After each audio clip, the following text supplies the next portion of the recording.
Bonjour, bienvenue à l'Atelier Librairie, le livre voyageur, animé par Fabienne Roch et moi-même, Bruno Lalonde. Nous sommes à Montréal le 11 septembre 2021.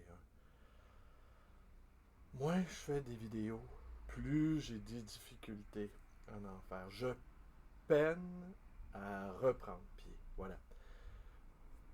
Faut dire aussi, nous avons été absents du pays pendant 3 semaines.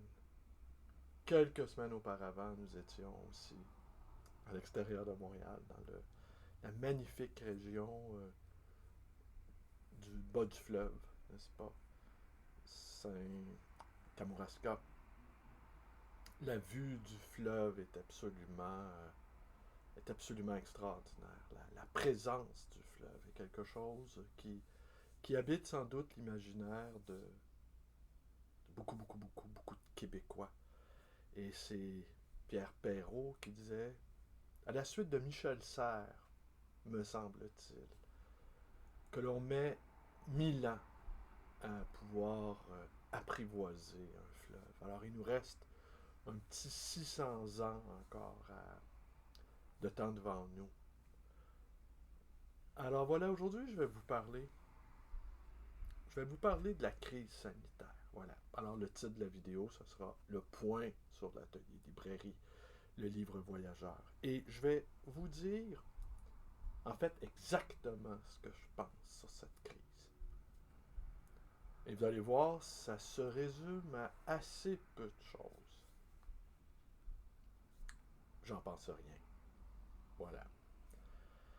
Alors, c'est pas tout à fait vrai. Mais je vais vous dire l'attitude que j'ai par rapport à ça, par rapport à la masse d'informations que nous recevons, par rapport aux directives gouvernementales qui sont parfois justifiées, en tout cas qui nous semblent parfois justifiées, parfois que l'on juge incohérentes.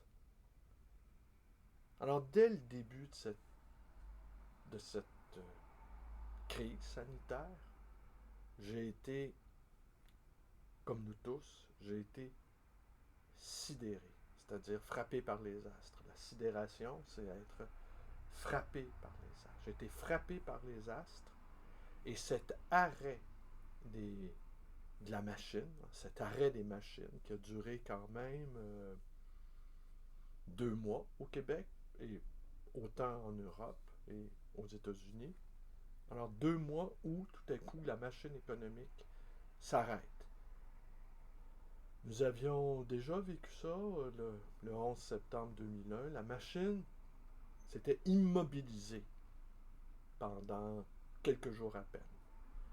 Et, et quoi qu'on en dise, quoi qu'on en pense, avaient été, avaient été, ont été soulagés par cet arrêt des machines. Tout à coup, le temps s'est arrêté. Tout à coup, l'obligation de, de la faire fonctionner, cette machine, cette obligation doit être suspendue. Mais 2 mois, c'est du jamais vu. C'est du jamais vu. Je ne sais même pas si ça s'est déjà vu dans l'histoire de l'humanité. Qu'une, que plusieurs sociétés soient mises à l'arrêt comme ça. Mais c'était le début, en fait. Alors oui, c'est ça. Donc, quel avait été mon sentiment dès le départ face à ce déploiement de mesures visant à endiguer ce virus? Ma première et ma dernière chose que j'ai pensé, c'est que je n'avais aucune espèce de compétence en la matière pour avoir quelque jugement que ce soit. Je n'étais pas virologue, je n'étais pas épidémiologue.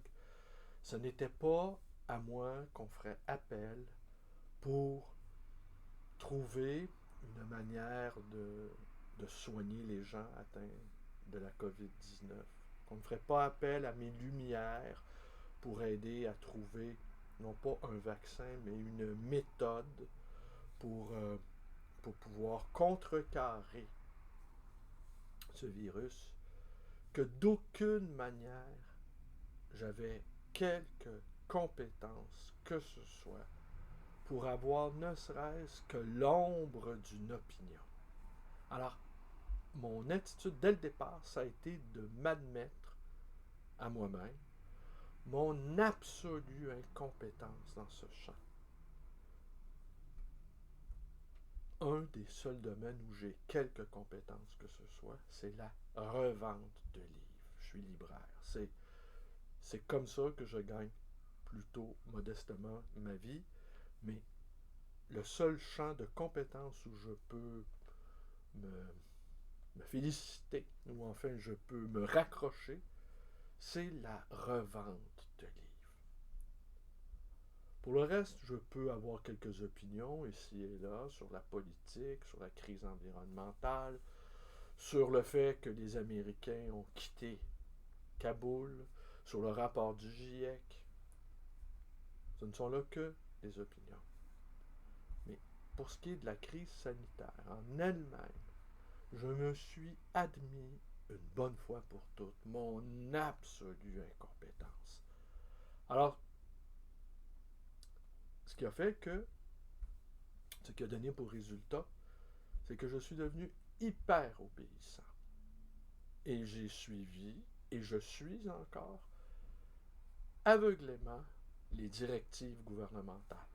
Il y en a une qui commence à moins passer, cependant. J'y reviendrai peut-être aujourd'hui ou peut-être pas non plus. Mais, dès le départ, j'ai accepté, comme dit Ignolas de Loyola, j'ai accepté d'être obéissant comme un cadavre. J'ai accepté et j'ai jugé que c'était la seule manière pour moi d'appréhender un phénomène qui me dépassait totalement. Alors, on pourra se réécrier, oui, mais où est passé votre sens critique? Où est passée cette capacité? Ben voilà, c'est que l'événement est tellement gigantesque, à mon sens, est tellement gigantesque. Les permutations possibles de cet événement sont tellement infinies, parce que dès le début, j'ai pensé, outre le fait d'avoir été frappé par l'énormité de la chose, j'ai pensé également que c'était une sorte de boîte de Pandore qui s'ouvrait et que nous entrions dans une crise systémique. Et j'appréhendais avec, avec appréhension les effets secondaires de cette crise, les effets économiques, les effets politiques. Et je comprends, 18 mois plus tard, aujourd'hui, que ces effets délétères sont en train d'émettre leur suc malfaisant. Ils sont en train de corrompre l'atmosphère générale. Et les meilleurs esprits s'enfoncent là-dedans. Alors, je ne jugeant pas, ayant quelques compétences d'ordre scientifique pour pouvoir apporter, ne serait-ce qu'une minuscule contribution à cette crise sanitaire, j'ai simplement suspendu indéfiniment ma capacité critique, faute de pouvoir saisir correctement l'objet lui-même. Alors, cette vacuité, hein, n'est-ce pas, m'a permis aussi cette capacité à suspendre totalement mon esprit critique, m'a permis de mentalement, moralement, spirituellement, euh, poétiquement, ce qui est peut-être le point le plus important, m'a permis aussi de respirer, de juger que la vie était bonne malgré tout. Qu'il fallait, s'il me restait quelques espaces pour pouvoir exercer ma liberté, la plénitude de ma liberté, eh bien, il fallait que j'y concentre toutes mes activités et mon esprit. Petite marge de manœuvre, minuscule, eh ben, je limite mon champ d'activité, mon champ d'action, dans un faisceau extrêmement euh, limité, dans un faisceau extrêmement, euh, non seulement limité, mais concentré. Ce que je faisais de bien, eh ben, je dois le faire encore plus. Et tout ce que je n'arrive pas à saisir, eh ben, je le laisse tel qu'il est. Évidemment, je suis pas totalement idiot, mais il y a une sorte de, j'aurais envie de dire, il y a une sorte d'idiotie souveraine, une sorte de candeur de l'enfant qui sait bien peut-être qui devine bien que ses parents sont pas si formidables que ça, mais s'abandonne littéralement à leur jugement et à leur volonté. J'aurais envie de dire que d'une certaine manière, euh, j'ai choisi la voie, pour rester dans la métaphore religieuse, après celle du soldat de Dieu, Loyola, la voie la, de l'enfance de Thérèse de Lisieux, la voie de l'abandon et de l'obéissance. Ah, bien, ça peut. Parce que c'est la foire d'empoigne partout sur les réseaux. Il y a des scientifiques dissidents, il y en a d'autres qui représentent le courant dominant. Chacune, il va de ses expertises, de ses analyses. Et moi, dès le début de tout cela, il y a 18 mois, j'ai choisi d'admettre une fois pour toutes mon absolue incompétence dans le domaine. Alors, je ne. Et ce qui se passe aussi, c'est que je vois bien que beaucoup de. Il y a des opposants, évidemment, des opposants aux mesures sanitaires, des opposants aux vaccins, qui sont parfois mal équipés conceptuellement pour pouvoir critiquer avec justesse certaines mesures gouvernementales, mais comment ils sont vilipendés, moqués, dénigrés sur la place publique par les médias officiels. Et ça me gêne. J'ai lu dans le journal Le Devoir, par exemple, un éditorialiste bien en vue qui traitait les conspirationnistes de taouins. Alors, cette condescendance, eh ben, m'est insupportable. Je ne dis pas que les conspirationnistes ont raison. Vraisemblablement, même, ils pourraient avoir totalement tort. Mais ils ne sont pas mieux lotis que ceux qui obéissent, comme je le fais, euh, aux diverses mesures sanitaires. Alors, comme j'ai décidé, pour moi, afin de préserver la, mon, mon mental en bon état, j'ai jugé et j'ai accepté n'avoir aucune compétence en la matière.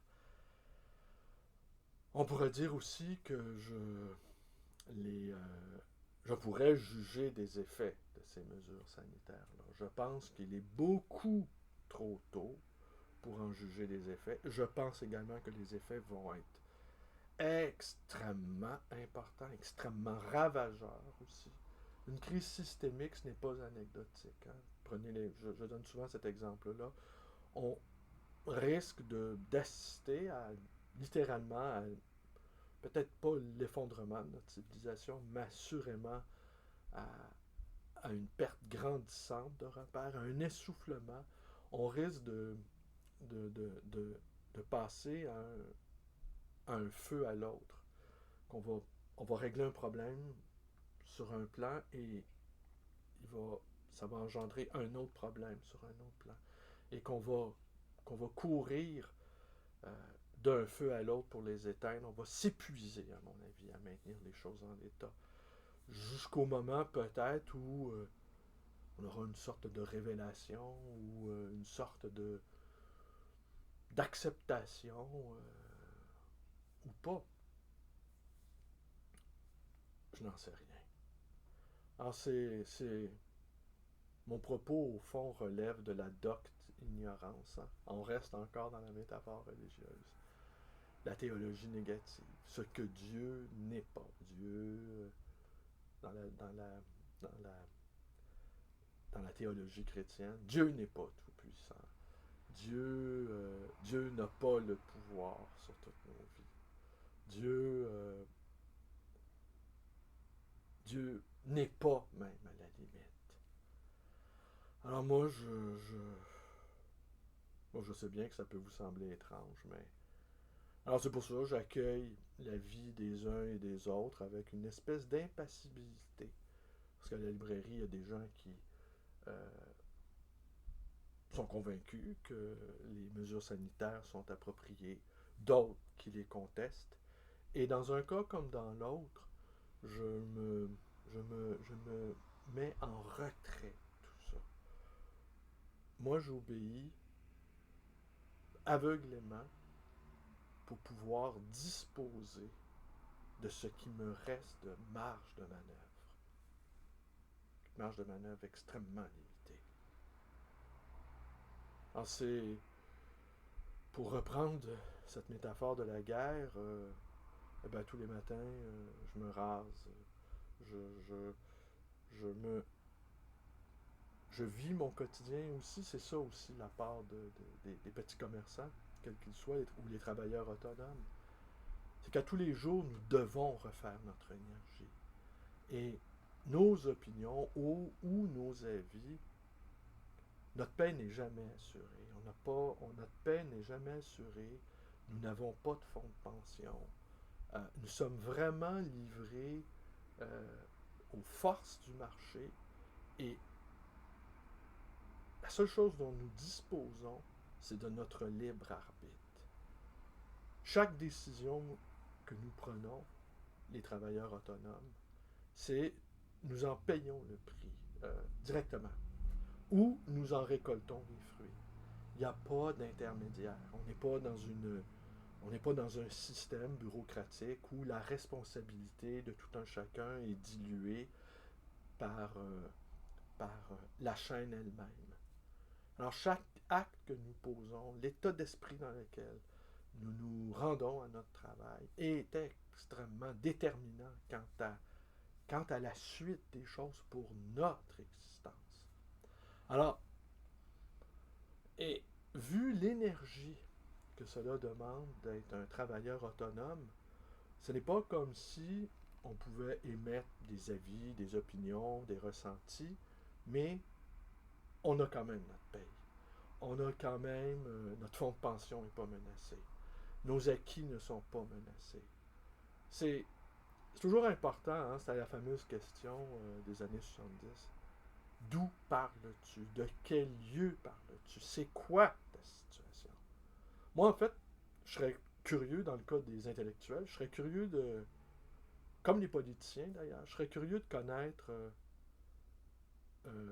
leur compte de banque, leurs avoirs. Je serais curieux de savoir à partir de... Et qu'on ne me dise pas que c'est pas important, parce que chacun réfléchit à partir de sa condition existentielle. Je serais curieux de savoir combien qu'ils ont dans leur compte de banque. Et je suis à peu près convaincu que le montant dont on dispose dans l'existence détermine passablement notre rapport social au monde. Et ça, c'est l'impensé de l'intellectuel, je vous dirais. On ne veut pas l'entendre, ça. On ne veut pas l'entendre, on ne veut pas le savoir, mais en réalité, c'est hyper important. Les politiciens, par exemple, moi, je dis, et ça, je fais le test, moi, je dis que les plus grands créateurs, les plus grands artistes en ce moment, ce sont les politiciens. Ils font des numéros extraordinaires. Et c'est une idée que j'avance ici, que je propose ici à certains de mes interlocuteurs. Et je suis pas étonné du tout à chaque fois que c'est une idée qui est complètement refusée. Que non, non, non, non, ils sont tous incompétents, mais travailler peut-être sur la matière humaine, en fait, c'est ça. Hein? Prendre des décisions qui touchent la vie des autres. Parfois dans le moindre détail, là, comme l'obligation qui nous sera faite peut-être, sans doute, très bientôt, d'exiger des gens qui franchissent la porte de la librairie euh, d'avoir eu leur double vaccin, et qui n'est pas un vaccin, mais ça c'est une autre histoire. Et personnellement, on a des discussions, Fabienne et moi, et nous allons sans doute pas exiger des gens, parce qu'il y a un lien de confiance qui s'est établi, et on suppose aussi, on accepte l'idée que les gens sont largement, très largement vaccinés, et que les gens qui franchissent la porte de la librairie, qu'on a établi avec eux un lien de confiance, qu'on n'ira pas remettre en cause par une sorte de contrôle quasi policier. Alors que, que moi j'ai accepté d'être fliqué, parce que c'est ça, hein, au fond, c'est une chose. Qu'on m'oblige à fliquer, c'en est une autre. Alors, je veux bien consentir à ce qu'on exerce de la coercition, puisque j'ai choisi la voie de l'obéissance, mais on ne va pas m'obliger à obliger les autres. Vous voyez, c'est aussi ça le libre arbitre. J'obéis au gouvernement, mais jusqu'à un certain point. Et ma limite, c'est dans le flicage d'autrui. Ça, c'est ma limite intellectuelle. Et d'autant que je ne possède pas de téléphone intelligent. Je suis comme le Dalai Lama, moi. Hein? Il faut espionner mon entourage pour savoir, évidemment, avec les vidéos, Facebook. Je suis un poisson dans un aquarium. On peut suivre mes va-et-vient avec une telle... En tout cas, c'est tellement facile de me suivre. C'est tellement transparent, mon système, que bon. Mais je n'ai pas d'appareil me permettant de contrôler autrui. Vous voyez? Alors, et je ne le ferai pas. Voilà, je ne le ferai pas. Je ne le ferai pas pour ne pas briser le lien de confiance qu'il y a entre les gens qui fréquentent la librairie et nous. Alors, je ne le ferai pas, simplement. Et voilà. Bon, c'est sans doute une vidéo assez décousue. J'ai lu des livres ces dernières semaines, évidemment. J'ai rapporté des... On ramène des personnes et on rapporte des objets. J'ai rapporté des livres de Paris que je vais vous montrer. Petite pile. Je vais sans doute inviter mon ami Pierre B. Berthelot à conclure cette deuxième partie sur Henri Miller. On aurait besoin d'Henri Miller, mais Henri Miller, en son temps, il restait encore ici et là des espaces de liberté. Ce qui est frappant aujourd'hui, c'est comment ces espaces de liberté se réduisent quasiment chaque jour qui passe. C'est un des effets négatifs de cette crise sanitaire. C'est que on perd de nos libertés, et disons que c'est pour une bonne cause, mais nous aurons sans doute fort à faire pour en retrouver une partie une fois la crise passée, si jamais nous parvenons à sortir de cette crise, ce dont je doute. Voilà, c'est tout pour aujourd'hui. Je vous remercie d'être avec moi. Ben voilà. Pas trop longue, on me fait parfois le commentaire que les vidéos sont trop longues. Je sais, je me laisse emporter par mes propres digressions. Je dis des choses que je ne pensais pas penser avant d'ouvrir ma webcam. Euh, en fait, je réfléchis à haute voix. C'est comme l'écriture, ça. On n'écrit pas pour écrire, on n'écrit pas pour avoir écrit. On écrit pour savoir ce qu'on écrit. Hein. On écrit pour découvrir l'écriture. Alors, la parole, c'est la même chose. Je pense. Bonne journée.